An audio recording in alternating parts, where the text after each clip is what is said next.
Break প্যাডের হয়েছে ও সোয়া দিলে ব্রেক পেডটা ক্ষয়ে একেবারে লেগে গেছে। দেখি খুললে পরে দেখাই। ওই যে লেগে যাচ্ছে ডিস্কটা এমন অবস্থা। এটা চেঞ্জ করবো এখন।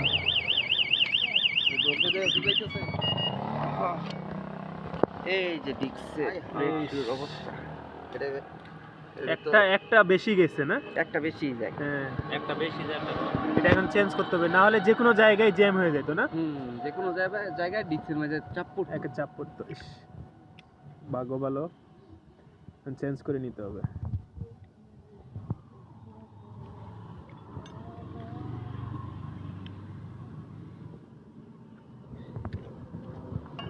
দেখেন তো, এস এই বরাবর দেখেন, শেষ শেষ এটা শেষ, কিচ্ছু নাই।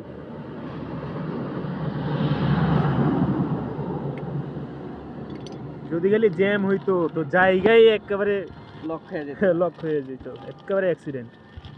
এই ডিক্সটার লেগা এই এটা শুকায় গেছে, গ্রিজিং করতে হবে না? হ্যাঁ গ্রিজিং করে পরে লাগাই দিচ্ছি। তারপরে ডিক্সটা লই কোন মডেলের ব্রেকগুলো নাম ডাকলে হয়, সামনের ব্রেক মানে এমনি বেশি ব্যবহার করে। দুটাই একুরেট হিসাব করে ধরি। এবিএস না ছেড়ে ছেড়ে ধরে তো, হ্যাঁ ছেড়ে ছেড়ে এর লেগে বেশি খায়। যদি এবিএস না থাকতো তাহলে একটু কম। একেবারে ইন্দোনেশিয়া, মেড ইন ইন্দোনেশিয়া না? কোনটা এটা গ্রিজ লাগানো হয়েছে।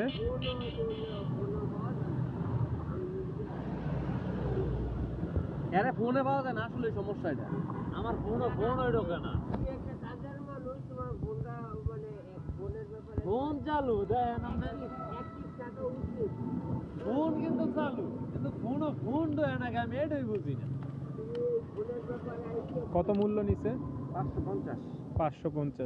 সামনের ডিস্ক ব্রেক, এই ব্রেকের যে শোটা, এটা genuine Hunder, made in Indonesia লাগাচ্ছি।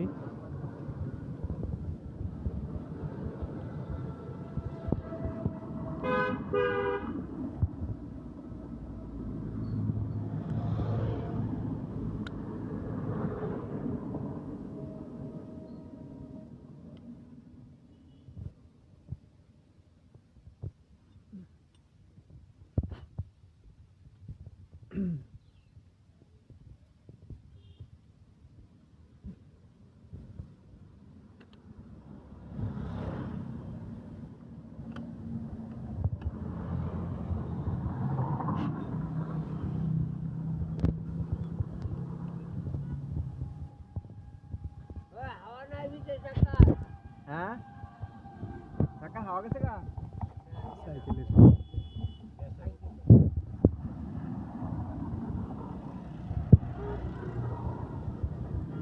ফিটিং করতে বেশিক্ষণ লাগে না, জিনিসটা রেডি থাকলে বাস 10 মিনিটের মধ্যে লাগিয়ে দেওয়া যায়। 10 মিনিটও লাগে না, 3-4 মিনিট শেষ।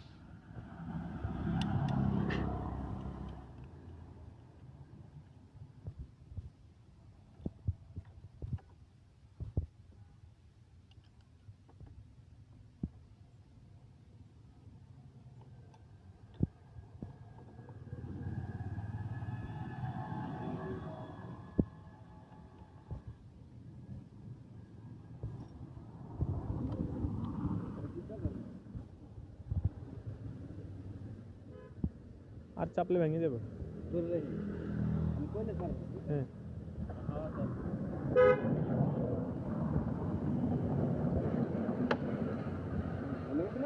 হ্যাঁ